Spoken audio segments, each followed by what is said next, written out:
What I'm going to do is to take you round, and I'd like you to imagine a big yummy pie.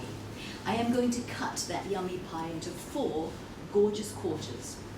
Each quarter has 2 layers of beautiful stuff, because there are 8 steps. Each step takes 1 minute. So the very first quarter, where we begin with step 1, is where we just take a breath. Nothing more serious or difficult than just taking a breath.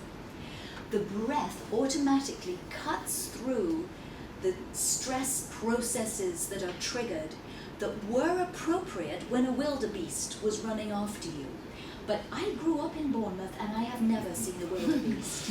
So what happens now is your phone vibrates, rings, or makes a noise. You glance, you see a name, you go, oh, it's the wildebeest!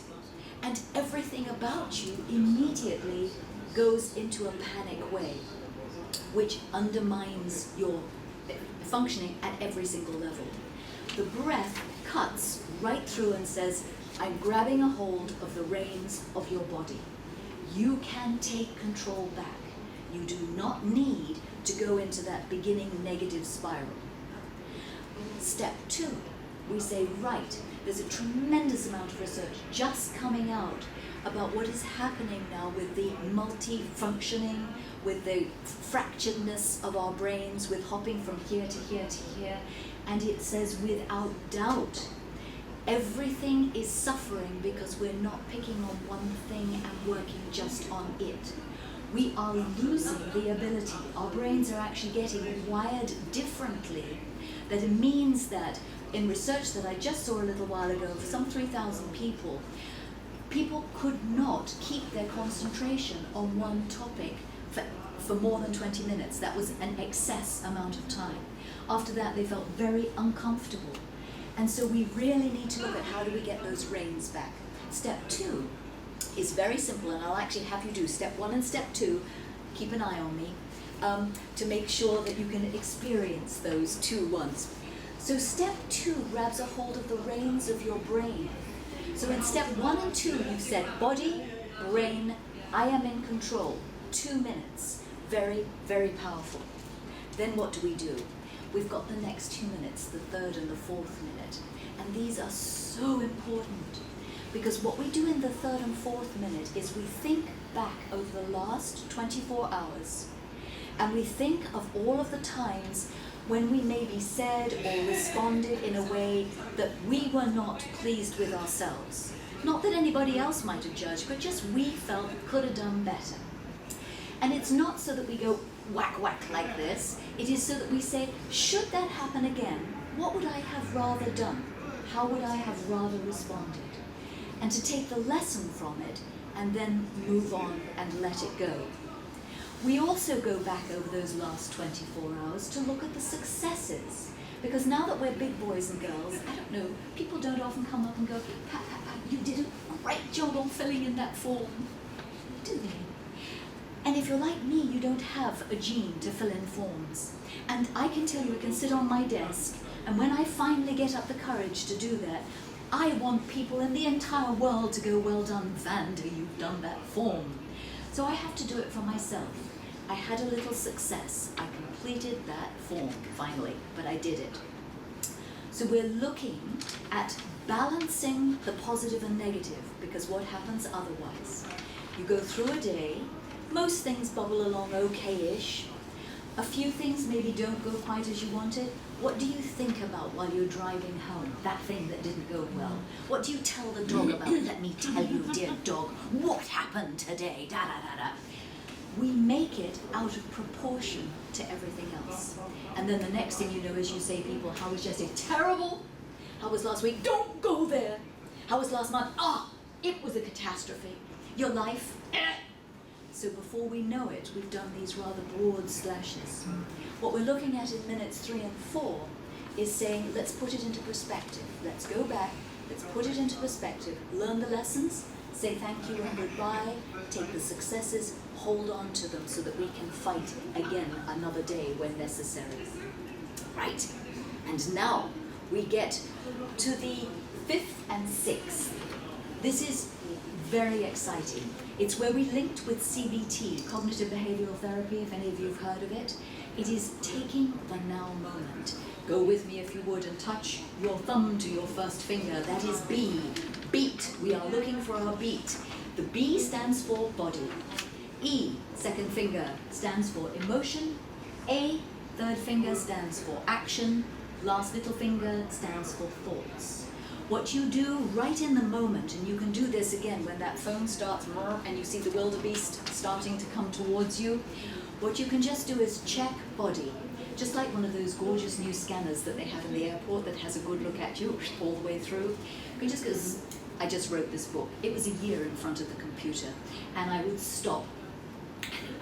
You've got particularly the editing. You've got a bit round-shouldered. You're kind of like this. So you say, right, I'm in control. Body, shoulders back, loosen up the neck a little bit. Just like that. It takes hardly any time. Emotions. I think of emotions rather as if they are rooms down a long corridor. Over here are lots of negative ones. Sometimes not majorly negative, just little like frustration. The grumpies, you know, the whack, whack, whack, whack, whack, whack, whack. And whack, whack, whack, whack is catching. You can walk in quite happy, sit down next to somebody, go whack, whack, whack, whack, whack. Before you know it, you're kind of going whack, whack, whack, whack, whack, whack, whack. And then you pass it on to the next one who's going whack, whack, whack. And you passed it around, so you catch emotion. I don't want to whack, whack, whack. It's not fun. So I step out into my corridor and I look at this wonderful array of positive emotions. Shall I be cheerful? Shall I be calm? Shall I be quiet? Shall I be serene? Shall I be playful? Shall I be mischievous? What shall I do? And I pick a different and better room to go in. So the 5th and the 6th give you control of now. If you're then thinking about what are your actions, and you can tell, can't you, if somebody's upset or cross. Somebody upset writing an email. Please come and just watch the man-eating thing there. Right. Doing an email when they're upset, doing an email when they're not upset. So we can tell, we waste energy. So you want to catch yourself. What kind of energy am I using? Are my actions correct? And finally, thoughts. That's linking back to our little chi again. We tend to undermine ourselves. Have you ever realized that? If our best friend talked to ourselves the way we often do inside our heads, they probably wouldn't be our best friends for long. You're so stupid. You look at you, you've messed it up again. Can't you ever get... Just say, thank you for sharing, but I'd rather have the cheerleader, cheerleader, come speak for me, support me, go for it. Come on, yes, Vanda, you can do it, give it another go. So that's getting your thoughts working for you rather than against you. So beat, again, just from the top. B stood for your body. E for your emotions. A for your, and T for your thought. So you're walking to a meeting, dreading. Check your beat. Because if you are dreading it, people will think, got you, because you're already frightened. I can get you. And so what you want to do is to go in as much in control and command as yourself as you possibly can. Which leads us, yummily, to the last 2 steps. Step 7 is where we go forward 24 hours. 24 hours we're thinking like a forward multi-sensory video. What do I want to have happen? Or if you don't know exactly what's going to have happen, what do I want to be? That's a really fun one. How shall I be for the next 24 hours? And I kind of think it's a little bit like you decide what you're going to put on a day. You might decide your beingness for the day. And if you've got several colleagues who are doing this, you can try and guess. Let me see, are you being playful today? It's a dead giveaway. Okay, so you look at the beingness. That's a very crucial thing. Why is that important? Because again, physiologically, your entire body responds to your thinking the same as reality.